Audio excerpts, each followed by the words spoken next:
नमस्कार दोस्तों, मैं विकास शर्मा आप सभी का स्वागत करता हूं मेरे YouTube चैनल में। और आज जो अपन डिस्कशन करेंगे वो डिस्कशन करेंगे कि हॉस्पिटल और हॉस्पिटल के बारे में मैंने पहले भी डिस्कशन किया है। हॉस्पिटल के टाइप अपन लोग ऑलरेडी पढ़ चुके हैं, लेकिन आज जो डिस्कशन करूंगा वो किसका करूंगा माय डियर फ्रेंड, एडमिशन और डिस्चार्ज का करूंगा। स्पेशली कि हॉस्पिटल में एडमिशन कैसे होता है और हॉस्पिटल में डिस्चार्ज जो है वो कैसे होता है। तो देखिएगा, अपन बात करेंगे किसकी, एडमिशन की, और किसकी करूंगा, डिस्चार्ज की। तो अपन दोनों को अलग अलग पढ़कर चलेंगे। एडमिशन क्या होता है और डिस्चार्ज क्या होता है मैं आपको बता दूं। ये जो यूनिट है आपके हैं 8 नंबर की, और इसमें से बार बार क्वेश्चन पूछे जाते हैं। वो क्वेश्चन क्या होते हैं, शॉर्ट नोट्स पे क्वेश्चन पूछे जाते हैं, तो आप लोग ध्यान रखिएगा। अब मैं स्टार्ट करने से पहले ही मैं बता दूं आपको यहाँ से क्वेश्चन क्या क्या पूछे जा सकते हैं कि आईपीडी क्या होता है, ओपीडी क्या होता है, और साथ में क्या पूछा जाएगा। ये दोनों वर्ड आपको एक साथ में लिखे मिलेंगी कि what is admission and discharge, उसके अलावा कुछ नहीं। तो इन शब्दों को, इन शॉर्ट नोट्स को आपको क्या करना है, लिखना है, और किस फॉर्म में लिखेंगे वो भी मैं आपको बताऊंगा। देखिएगा, सबसे पहले डिस्कशन करते हैं किसका, एडमिशन का, कि एडमिशन क्या होता है। तो देखिए, आप सभी जानते हैं कि अपन लाइफ में बहुत सारे एडमिशन लेकर चलते हैं। स्कूल में गए तो एडमिशन लिया, कॉलेज में गया तो एडमिशन लिया, और कहीं गया तो एडमिशन लेना पड़ता है। और एडमिशन होता क्या है एक्चुअली में, उस एडमिशन के बारे में अपन यहाँ डिस्कशन करेंगे। और अपन जो यहाँ डिस्कशन करेंगे वो कौन से एडमिशन की बात करूंगा मैं, हॉस्पिटल के एडमिशन की बात करूंगा। किसकी बात करूंगा, हॉस्पिटल के एडमिशन की बात करूंगा।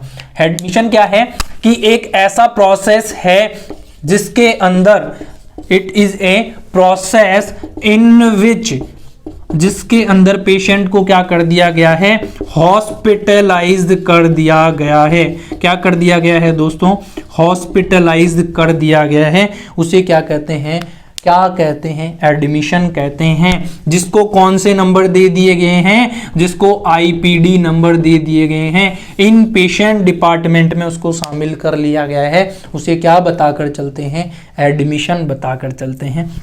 अब एडमिशन होने के जो पर्पज की मैं बात करूं तो एडमिशन जो पर्सन का होता है वो बहुत रीजन की वजह से या बहुत पर्पज की वजह से हो सकता है।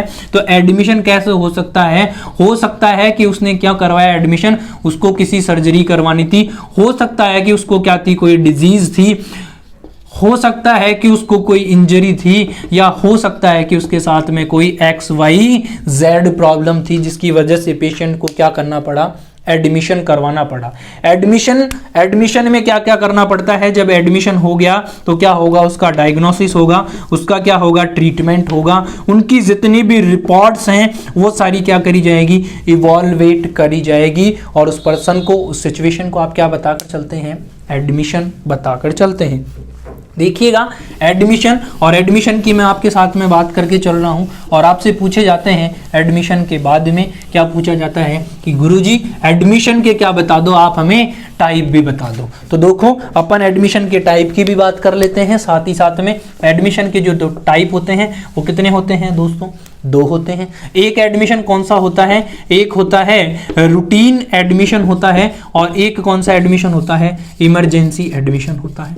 अरे कौन सा होता है, एक रूटीन एडमिशन होता है और एक इमरजेंसी एडमिशन होता है। रूटीन एडमिशन वो एडमिशन जहां पर आपने क्या कर रखा है, पहले से ही प्री प्लान्ड प्लानिंग कर रखी थी कि पेशेंट को क्या करना है, हॉस्पिटलाइज करना है। एग्जाम्पल समझिएगा, एग्जाम्पल किसी पेशेंट की कहाँ होने वाली थी, मंडे को सर्जरी होने वाली है, मंडे को सर्जरी होने वाली है 10 बजे सुबह।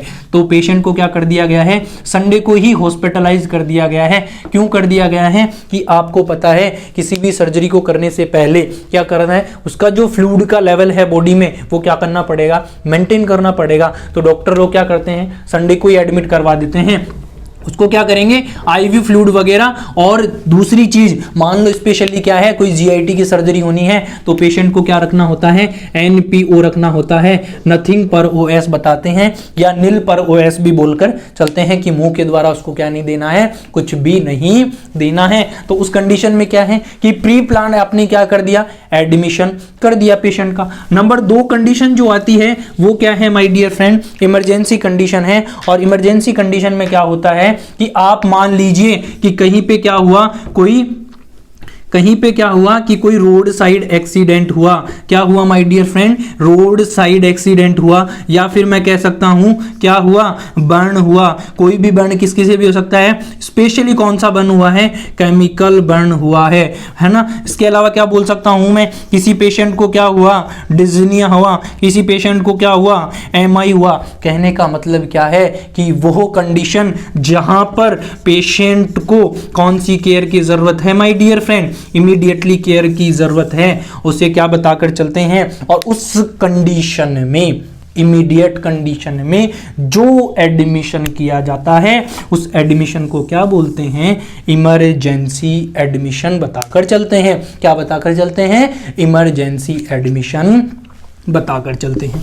अब मैं आप लोगों को पर्पज बताया था, पर्पज के साथ ही में मैंने आप लोगों को क्या बता दिए हैं, टाइप बता दिए हैं, और टाइप के साथ ही में मैं आप लोगों को प्रोसीजर भी बता देता हूं कि एडमिशन जो है और एडमिशन का क्या प्रोसीजर होता है। एडमिशन किसी पेशेंट का करते हैं तो किस किस प्रोसीजर के द्वारा एडमिशन करके चलते हैं। तो मान लीजिए कोई पेशेंट आया, और तो सबसे पहले पेशेंट आया और पेशेंट का क्या करना है, आपको एडमिशन करना है। तो सबसे पहले क्या करना, आपको डॉक्टर ऑर्डर चेक कर लेना है, या जो उसके पास में स्लिप है उस स्लिप को चेक कर लेना है कि डॉक्टर ने उसको कहा है कि नहीं कहा कि पेशेंट का एडमिशन होना है कि नहीं होना। It is a first priority of during admission as a nurse. Number 2 देखिएगा, जब आपने क्या कर लिया है, जब आपने चेक कर लिया क्या, डॉक्टर ऑर्डर, तो पेशेंट को क्या करना है,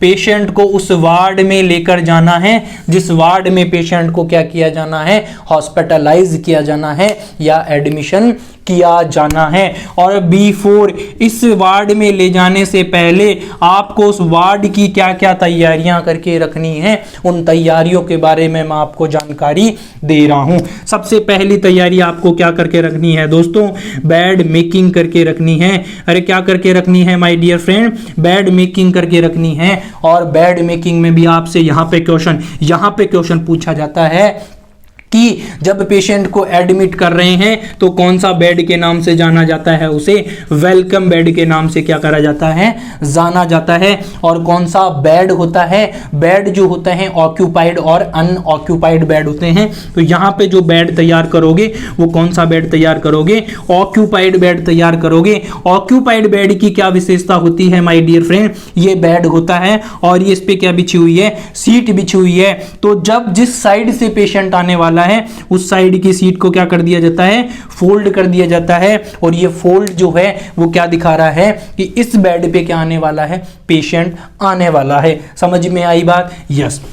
आपने क्या करी है, बेड मेकिंग करी है, और बेड मेकिंग कर रखी है जब पेशेंट क्या हुआ, वार्ड में आया। उसके बाद में आपको क्या करना है, पेशेंट से कम्युनिकेशन करना है। It is a very important part of admission, because आप कम्युनिकेशन नहीं करेंगे तो आप क्या नहीं कर सकते, पेशेंट को सेटिस्फाई नहीं। और कम्युनिकेशन की फॉर्म जो है वो कौन सी होनी चाहिए, पॉजिटिव फॉर्म होनी चाहिए। ऐसा नहीं अबे चल बे साइड में बैठ जा, नहीं दोस्तों, ऐसे जिंदगी में ये भूल नहीं करें तो पेशेंट आपको कभी भी क्या नहीं करेगा, कोऑपरेट नहीं करेगा। आपको इस बात का क्या रखना है, विशेष ध्यान रख के चलना है कि जब भी कम्युनिकेशन करें पॉजिटिव कम्युनिकेशन करें। नंबर 4 आपको क्या करना है, जब पेशेंट और पेशेंट को सारी बात आप लोगों ने बता दी, उसके बाद में आपको क्या कर देना है, उसका जो प्रोसीजर होने वाला है या जितने दिन वो एडमिशन होने वाला है अराउंड, उसको क्या कर देना है, एक्सप्लेन कर देना है। जब एक्सप्लेन कर दिया तो नंबर 5, हॉस्पिटल के जो प्रोटोकॉल हैं, हॉस्पिटल के जो प्रोटोकॉल हैं उन प्रोटोकॉल के हिसाब से पेशेंट को क्या कर देने हैं, लीलन प्रोवाइड कर देने हैं। लीलन का मीनिंग क्या होता है कि उसको कपड़े प्रोवाइड कर देने हैं हॉस्पिटल के। और जितने भी needable medicine, needable drugs, needable equipment, needable articles हैं वो सारे आर्टिकल्स पेशेंट के क्या कर देने हैं, बेड साइड पे रख देने हैं। और जो मेडिसिन डॉक्टर ने बोली है वो मेडिसिन आपको क्या कर देनी है, प्रिस्क्राइब कर देनी है, मतलब स्टार्ट कर देनी है। तो ये क्या था, एडमिशन, और एडमिशन की बात करी अपन ने। नेक्स्ट अपन अब जो बात करेंगे वो बात किसकी करेंगे, डिस्चार्ज की बात करेंगे। देखिएगा डिस्चार्ज क्या होता है, और डिस्चार्ज के बारे में मैं आप लोगों को बता दूं कि डिस्चार्ज क्या होता है। अगर बात करें तो गांव में आप लोगों ने सुना होगा कि डिस्चार्ज क्या होती है, पेशेंट को क्या कर दी गई है, छुट्टी दे दी गई है। पेशेंट को क्या कर दी गई है, छुट्टी दे दी गई है, मतलब पेशेंट को रिलीव कर दिया गया है। कहां से रिलीव कर दिया गया है, हॉस्पिटल से। क्या होता है कि रिलीव द पेशेंट, कहां से relieve, hospital and hospital environment. किससे रिलीव कर दिया गया है, हॉस्पिटल एनवायरमेंट से रिलीव कर दिया गया है। दैट इज नॉन एज, क्या बोलता हूं दोस्तों उसको, उसी को मैं क्या कहता हूं, उसी को अपन बताकर चलते हैं, क्या, डिस्चार्ज बताकर चलते हैं। अरे क्या बताकर चलते हैं, डिस्चार्ज बताकर चलते हैं। समझ में आई बात, यस और no? Yes my dear friend, कि हॉस्पिटल और हॉस्पिटल के एनवायरमेंट से पेशेंट को क्या कर दिया, डिस्चार्ज कर दिया। उसे क्या कहते हैं, क्या कहते हैं, रिलीव कर दिया, उसे क्या कहेंगे, डिस्चार्ज कहेंगे। अब आपसे पूछे जाते हैं कि डिस्चार्ज और डिस्चार्ज के टाइप के बारे में बात करते हैं। तो सबसे पहले देखिएगा डिस्चार्ज के टाइप जो होते हैं, मैं आप लोगों को बता दूं कि 4 टाइप होते हैं, और सबने सुना होगा। सबसे पहला क्या होता है, रिलीविंग डिस्चार्ज होता है। क्या होता है माय डियर फ्रेंड, रिलीविंग, एक सेकेंड, कौन सा डिस्चार्ज होता है my dear friend, relieving discharge होता है। और जो रिलीविंग डिस्चार्ज होता है उस डिस्चार्ज की क्या खासियत होती है अभी बताऊंगा। एक डिस्चार्ज होता है लांबा डिस्चार्ज, एक डिस्चार्ज होता है DOR डिस्चार्ज, और एक डिस्चार्ज क्या होता है, एस्कॉर्डिंग डिस्चार्ज के नाम से जाना जाता है। अब पहला देख कीजिएगा कि रिलीविंग डिस्चार्ज क्या होता है, कि रिलीविंग डिस्चार्ज ऐसा डिस्चार्ज जहां पे पेशेंट का जो गोल था, पेशेंट की जो प्रॉब्लम थी, वो प्रॉब्लम क्या हो गई है, सॉल्व हो गई है। वो गोल पेशेंट ने क्या कर लिया है, अचीव कर लिया है। उसे क्या कहते हैं, उस कंडीशन के बाद में पेशेंट का क्या किया जा रहा है, डिस्चार्ज किया जा रहा है, पेशेंट को छुट्टी दी जा रही है। जिससे प्रॉब्लम के साथ में पेशेंट क्या हुआ था, एडमिट हुआ था, उस प्रॉब्लम को क्या कर दिया गया है, सॉल्व कर दिया गया है। और उसे क्या बताकर चलते हैं, उसे बताकर चलते हैं रिलीविंग डिस्चार्ज। मतलब पेशेंट का जो गोल था वो पेशेंट ने क्या कर लिया, अचीव कर लिया। नंबर 2 देखिएगा, नंबर 2 क्या है my dear friend, LAMA. LAMA क्या होता है कि लीव अगेंस्ट, क्या होता है, लीव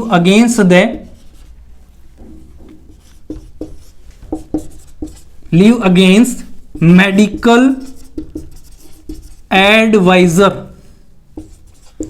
ठीक है, मेडिकल एडवाइजर का मीनिंग ये है कि यहां पर किसी भी डॉक्टर ने क्या नहीं किया है, उसको बोला नहीं है कि आप क्या करवा लें, डिस्चार्ज करवा लें। लेकिन पेशेंट जो है हॉस्पिटल के किससे सेटिस्फाइड नहीं है, हॉस्पिटल की केयर से या हॉस्पिटल के ट्रीटमेंट से, या फिर एक शब्द में कहूं तो पेशेंट को क्या नहीं मिली है, इफेक्टिव केयर नहीं मिली है। उस कंडीशन में पेशेंट क्या करना चाहता है, हॉस्पिटल छोड़ना चाहता है। उसे क्या बोलते हैं दोस्तों, लांबा, क्या बोलते हैं, लांबा डिस्चार्ज के नाम से जाना जाता है। कि leave against medical advisor, medical advisor ने अभी क्या नहीं कहा कि आप डिस्चार्ज करवा लें, लेकिन पेशेंट चाहता है कि मुझे अच्छी केयर चाहिए और मुझे क्या चाहिए, हॉस्पिटल से लीव चाहिए, डिस्चार्ज चाहिए। नंबर 3 देखिएगा कि नंबर 3 जो आपको कह रहा है वो ये कह रहा है कि डिस्चार्ज के लिए आप क्या कर रहे हैं, डिस्चार्ज ऑन रिक्वेस्ट। आप क्या कर रहे हैं, डिस्चार्ज के लिए रिक्वेस्ट कर रहे हैं। और ये रिक्वेस्ट करने की क्या वजह हो सकती है, आपकी कोई भी पर्सनल प्रॉब्लम हो सकती है, या आपकी कोई भी फैमिली प्रॉब्लम हो सकती है, कि आपको कोई इमरजेंसी ऐसी कंडीशन है कि आप क्या करवाना चाहते हैं, डिस्चार्ज करवाना चाहते हैं। एग्जाम्पल मैं सबसे बढ़िया दे दूं समझने के लिए, कि किसी के घर में क्या हो गई है, किसी की डेथ हो गई है, और उस कंडीशन में पेशेंट को क्या चाहिए, डिस्चार्ज चाहिए, कि वहां जाना उसका ज्यादा जरूरी है। अगर पेशेंट क्रिटिकल है ऑलरेडी तो उस कंडीशन में आप डिस्चार्ज नहीं भी देंगे, लेकिन अगर पेशेंट नॉर्मल कंडीशन में है कि आप क्या कर सकते हैं, थोड़ी देर बाद में भी वो प्रोसीजर कंडक्ट कर सकते हैं, तो उस कंडीशन में पेशेंट क्या करता है, डिस्चार्ज करता है। दूसरी कंडीशन क्या हो सकती है कि मान लीजिए पेशेंट को फाइनेंशियल दिक्कत है। क्या दिक्कत है? दूसरी कंडीशन ये हो सकती है कि फाइनेंशियल दिक्कत है, कि उसके पास में क्या नहीं है, फाइनेंशियल मतलब उसके पास में पैसा और मनी की जब बात करते हैं तो वो नहीं है, तो वो क्या चाहता है, डिस्चार्ज चाहता है कि मेरे पास में पैसा नहीं है, मैं क्या नहीं करवा सकता, अपना ट्रीटमेंट नहीं करवा सकता। तो उस कंडीशन में क्या कर रहा है पेशेंट, डिस्चार्ज ले रहा है, उसे DOR डिस्चार्ज ऑन रिक्वेस्ट के नाम से जाना जाता है। उसके बाद में देखिएगा नंबर 4, और नंबर 4 जो होता है वो होता है एस्कोडिंग, और ये वो लोग होते हैं जिनको मैं अपनी भाषा में क्या कहता हूं, हरामी कहता हूं। क्या कहता हूं? हरामी कहता हूं। क्यों कहता हूं भैया? उसका भी रीजन है। उसका रीजन यह है कि एस्कोडिंग डिस्चार्ज में क्या होता है, ऐसे पेशेंट होते हैं जिनको केयर तो दुनिया की सबसे बढ़िया चाहिए, कौन से हॉस्पिटल चाहिए उनको, 7 स्टार हॉस्पिटल में वो क्या करवाएंगे, ट्रीटमेंट करवाएंगे। और जब अपना गोल क्या कर लेंगे बेटे, अचीव कर लेंगे ना, जैसे ही गोल अचीव करेंगे रात का सा टाइम देखेंगे, जाली कूदेंगे और फरार। ऐसे मतलब किसी को भी बताया नहीं, किसी से कुछ पूछा नहीं, और जैसे ही ट्रीटमेंट हुआ क्या हो लिया, फरार हो लिया। मतलब बिना हॉस्पिटल की परमिशन के, बिना बिल पे करे जो लोग भाग जाते हैं हॉस्पिटल से, वो कौन से डिस्चार्ज में इंक्लूड करते हैं, एस्कोडिंग डिस्चार्ज के अंदर इंक्लूड किया जाता है। अब देखिएगा डिस्चार्ज के पर्पज, और डिस्चार्ज के अगर पर्पज की बात करेंगे तो हो सकता है उसने क्या कर लिया हो, पहला पर्पज क्या होगा दोस्तों, उसका पहला पर्पज होगा कि उसने क्या कर लिया, गोल अचीव कर लिया। उसका दूसरा पर्पज क्या हो सकता है कि उसको इफेक्टिव केयर नहीं मिली, उस वजह से वो क्या कर रहा है, डिस्चार्ज करवा रहा है। तीसरा पर्पज क्या हो सकता है कि उसकी क्या है, कोई पर्सनल या फैमिली प्रॉब्लम है, उसकी वजह से उसको डिस्चार्ज चाहिए। और क्या हो सकता है, पेशेंट की क्या हो गई है, डेथ हो गई है, तब भी घर वालों को क्या चाहिए, उसका डिस्चार्ज चाहिए। चौथा क्या हो सकता है, किसी अनदर पेशेंट में ट्रांसफर करना है, ट्रांसफर को अपन अलग से पढ़ेंगे, उसको छोड़िए, ट्रांसफर या नहीं पढ़ेंगे अपन, ठीक है। तो ये वो पर्पज है जहां पे आप क्या लेकर चलते हैं, डिस्चार्ज की बात लेकर चलते हैं। और जब डिस्चार्ज के प्रोसीजर की बात करते हैं तो डिस्चार्ज का जो प्रोसीजर होता है वो कुछ इस प्रकार से होता है। देखिएगा मेरे साथ में एक बार प्रोसीजर की अगर मैं बात करूं, जब आपसे पूछा जाए कि डिस्चार्ज का प्रोसीजर क्या होता है, तो देखिएगा डिस्चार्ज का प्रोसीजर सबसे पहले वही बात है, क्या बात है कि डॉक्टर ऑर्डर चेक कर लेना है। डॉक्टर ऑर्डर के बाद में क्या चेक कर लेना है कि जो वार्ड नर्स है उस वार्ड नर्स ने भी क्या कर दिया है, ऑर्डर कर दिया है। तो ये दोनों चीजें चेक करने के बाद में पेशेंट की जितने भी लीलन वगैरह हैं, जितने भी इक्विपमेंट वगैरह हैं, वो इक्विपमेंट आप सबको क्या करने हैं, देख लेने हैं, चेंज कर देने हैं। कहने का मतलब वो आर्टिकल्स और इक्विपमेंट जो पेशेंट के साथ में क्या हैं, ऐड हैं, उन सबको क्या कर देने हैं, आपको रिमूव कर देने हैं, हटा देने हैं। उसके बाद में घर वालों को क्या कर देना है, उसकी फैमिली को इन्फॉर्म कर देना है कि आप लोग क्या करें, जो हॉस्पिटल का बिल है उस बिल को क्या कर दिया जाए, पे कर दिया जाए। उसके बाद में आप अगेंस्ट क्या करें, दोबारा से आपकी वार्ड नर्स को और आपके डॉक्टर से परमिशन लें कि जितने भी प्रोसीजर करने थे वो सारे हमने क्या कर दिए, डन कर दिए हैं। उसके बाद में पेशेंट का क्या कर दिया जाएगा, डिस्चार्ज कर दिया जाएगा दोस्तों। तो कुछ इस प्रकार से क्या करते हैं अपन, पेशेंट का डिस्चार्ज करते हैं। नेक्स्ट देखिएगा, जब पेशेंट का आपने क्या किया है, डिस्चार्ज कर दिया है, तो आप एडमिशन और डिस्चार्ज तो पढ़ ही चुके हैं। उसके बाद में मैं आपको बता दूं, आपकी चीज़ें, दो चीज़ें आपको कंफ्यूज करेगी कि सर आईपीडी क्या होता है और ओपीडी क्या होता है। तो मैं आप लोगों को बता दूं कि आईपीडी क्या है, इन पेशेंट डिपार्टमेंट है।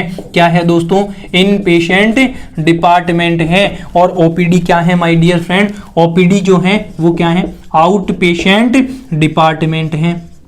अरे समझ में आई क्या बात, ये वो पेशेंट हैं जिनको किस में इंक्लूड करते हैं, आउट पेशेंट डिपार्टमेंट में। क्या हो सकता है sorry my dear friend, out patient department में क्या हो सकता है कि कोई पेशेंट है जिसको क्या चल रही है, रूटीन केयर चल रही है। और रूटीन केयर में क्या देखा जाता है कि अपन देखते हैं कि पेशेंट आता है हॉस्पिटल में, उसका क्या किया जाता है, उसको क्या किया जाता है, प्रिस्क्रिप्शन कर दिया जाता है। डॉक्टर क्या करेगा, प्रिस्क्राइब्ड कर देगा और उस प्रिस्क्राइब्ड के बाद में मेडिसिन लेगा और वो क्या करेगा, चला जाएगा। उसे क्या बोलते हैं अपन, उसे क्या बताकर चलते हैं, ओपीडी बताकर चलते हैं माय डियर फ्रेंड। यस और नो, तो ये होता है आउट पेशेंट डिपार्टमेंट। अब आउट पेशेंट डिपार्टमेंट अगर स्पेसिफिक 4 नंबर में पूछा है तो इतने से काम तो चलेगा नहीं, तो आप लोगों को क्या करना पड़ेगा उसके बाद में आप लोगों को बताना पड़ेगा कि यहाँ पर क्या करते हैं अपन, पेशेंट की हिस्ट्री, हेल्थ हिस्ट्री के बारे में बात करके चलते हैं। पेशेंट की अपन हिस्ट्री लेते हैं और कौन कौन सी हिस्ट्री कलेक्ट करनी पड़ती है आपको, प्रेजेंट हिस्ट्री और पास्ट हिस्ट्री कलेक्ट करनी पड़ती है। साथ में पेशेंट का क्या चेक करना पड़ेगा आपको, वेट चेक करना पड़ेगा, उसको क्या बताना पड़ेगा, उसका क्या करना पड़ेगा, फिजिकल एग्जामिनेशन करना पड़ेगा। उसका जब पास्ट पूछा आपने तो स्पेसिफिक डिजीज तो पेशेंट को नहीं है, उस डिजीज के बारे में आपको क्या करना पड़ेगा, जानना पड़ेगा। समझ में आई क्या बात। और अगर मान लीजिए कि डॉक्टर ने कहा है कि क्या करनी है, आपको जांच करवानी है, टेस्ट करवाना है, कोई भी लैब इन्वेस्टिगेशन करवानी है, क्या करवानी है माय डियर फ्रेंड, कोई भी लैब इन्वेस्टिगेशन करवानी है, तो उस लैब इन्वेस्टिगेशन को आपको क्या करवाना है, डन करवाना है। ये तो किसकी बात कर रहा है मैंने, आउट पेशेंट की बात करी है। और आउट पेशेंट के बाद में सबसे इंपॉर्टेंट जो बार बार रिपीटेड है वो क्या है my dear friend, in patient department की बात करूंगा। और इन पेशेंट डिपार्टमेंट बहुत जरूरी है, बहुत बार पूछा है। देखिएगा क्या होता है, जैसे ही पेशेंट आपने क्या कर लिया, डन कर लिया, तो आपको क्या करना है, डॉक्टर ने प्रिस्क्रिप्शन दिया तो उसके बाद में क्या कर लेना है, सबसे पहले रीचेक कर लेना है। क्या रीचेक कर लेना है कि इसी पेशेंट का क्या होने वाला है, एडमिशन होने वाला है। जब आपने ये चेक किया तो आप क्या करेंगे, पेशेंट का हेल्थ का असेसमेंट करेंगे और वो कैसा करेंगे, हेड टू टॉय करेंगे। उसके बाद में पेशेंट का क्या करोगे, आप फिजिकल एग्जामिनेशन करोगे दोबारा से। समझ में आई बात। जब क्या कर रहे हो, इन पेशेंट डिपार्टमेंट में पेशेंट को शिफ्ट कर रहे हो, पेशेंट के जितने भी लीलन हैं वो लीलन आपको हॉस्पिटल के प्रोटोकॉल के हिसाब से क्या करने हैं, हॉस्पिटल के प्रोटोकॉल के हिसाब से चेंज करने हैं, उसको बता देने हैं। जितने भी हॉस्पिटल के क्या हैं रूल्स हैं और जितने भी हॉस्पिटल के क्या हैं रेगुलेशन हैं, उन सबको पेशेंट को समझा देना है। उसके बाद में उसकी फैमिली को ये अवेयर करवा देना है, क्या अवेयर, कि पेशेंट के साथ में कितने लोग आप यहाँ पर रह सकते हो। उसी के साथ में जो डॉक्टर ने इन्वेस्टिगेशन बताई है वो इन्वेस्टिगेशन, और वो इन्वेस्टिगेशन क्या क्या हो सकती है, वो ब्लड कल्चर हो सकता है, वो यूरिन कल्चर हो सकता है, वो स्टूल कल्चर हो सकता है, वो क्या हो सकता है, एक्सरे हो सकता है, वो एमआरआई हो सकता है, वो सीटी स्कैन हो सकता है, XYZ चीजें हो सकती है। वो सारी इन्वेस्टिगेशन आपको क्या कर लेनी है, डन कर लेनी है। उसके बाद में पेशेंट को क्या कर देना है, बेड प्रोवाइड कर देना है और जो मेडिसिन है वो मेडिसिन स्टार्ट कर देनी है।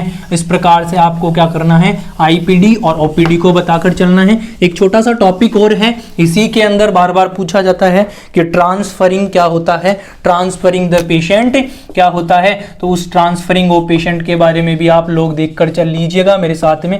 ट्रांसफरिंग क्या होता है कि किसी का स्थानांतरण इस जगह से इस जगह कर दिया गया, एक जगह से दूसरी जगह किसी पर्सन को भेज दिया गया, उसे क्या बोलते हैं, ट्रांसफर बोलते हैं। यस और नो, आप सभी जानते हैं कि ट्रांसफर क्या होता है। हॉस्पिटल की भाषा में अगर मैं इसको समझाऊं तो हॉस्पिटल की भाषा में क्या होगा, हॉस्पिटल की भाषा में इतना सा होगा कि क्या कर दिया गया है, one hospital to another hospital, patient को क्या कर दिया गया है, अनोदर हॉस्पिटल ट्रांसफर कर दिया गया है, उसे क्या बोलते हैं, ट्रांसफरिंग बोलते हैं। और किसको ट्रांसफर करा है आप लोगों ने, यहाँ पे हॉस्पिटल को तो किया नहीं है, किसको किया है, पेशेंट को किया है। अरे तुम और मेरे को तो ट्रांसफर करोगे नहीं, करेंगे किसको अपन लोग, पेशेंट को ट्रांसफर करेंगे। और पेशेंट को जब ट्रांसफर करेंगे तो आपसे ये पूछ लिया जाता है लगे हाथी, और लगे हाथी अपन ये देखकर चल लेते हैं, क्या देखकर चल लेते हैं कि इसके टाइप कितने होते हैं। जब टाइप के बारे में जिक्र किया जाता है तो टाइप हमेशा कितने होते हैं दोस्तों, 2 टाइप होते हैं।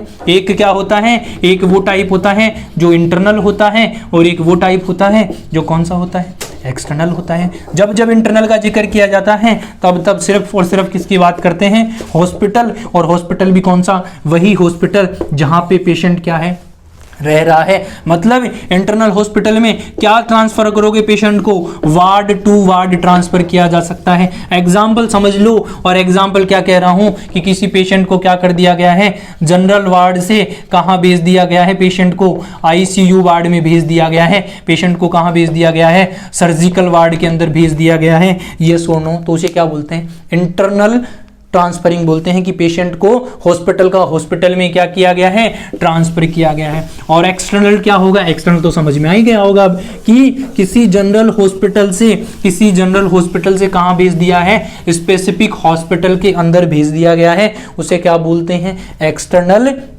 ट्रांसफरिंग बोलते हैं। और जब जब आप क्या करो, पेशेंट को ट्रांसफर करो, और तो ट्रांसफर करने के लिए आपको ड्यूरिंग क्या क्या केयर आपको पता होनी चाहिए, तो आप वो लोग भी एक बार देख लो लगे हाथी, वो क्या क्या केयर हैं। सबसे पहले जितने भी पेशेंट के क्या हैं, डाटा हैं, जितने भी पेशेंट की क्या हैं, रिपोर्ट्स हैं, वो क्या होनी चाहिए, पेशेंट के बेड के साइड में होनी चाहिए। It is a very very important, क्योंकि एक वार्ड से दूसरे वार्ड में भेज रहे हो तो क्या है कि अगले वार्ड में आपको आपका स्टाफ तो वहां होगा नहीं, तो वो किस चीज से देखा जाएगा, उसके रिपोर्ट से देखा जाएगा। तो ये बहुत इंपॉर्टेंट है। नंबर 2, पेशेंट को भेजने के लिए आपके पास में क्या होनी चाहिए, या तो व्हील चेयर होनी चाहिए, या फिर आपके पास में क्या होनी चाहिए, स्ट्रेचर होना चाहिए, यस और नो। और जब जब जिक्र किया जाए आपसे कि पेशेंट क्या है, अनकॉन्शियस है, अरे मैं तो ये कहता हूं कि पेशेंट यही है, तब भी आपको पेशेंट को क्या नहीं करना है,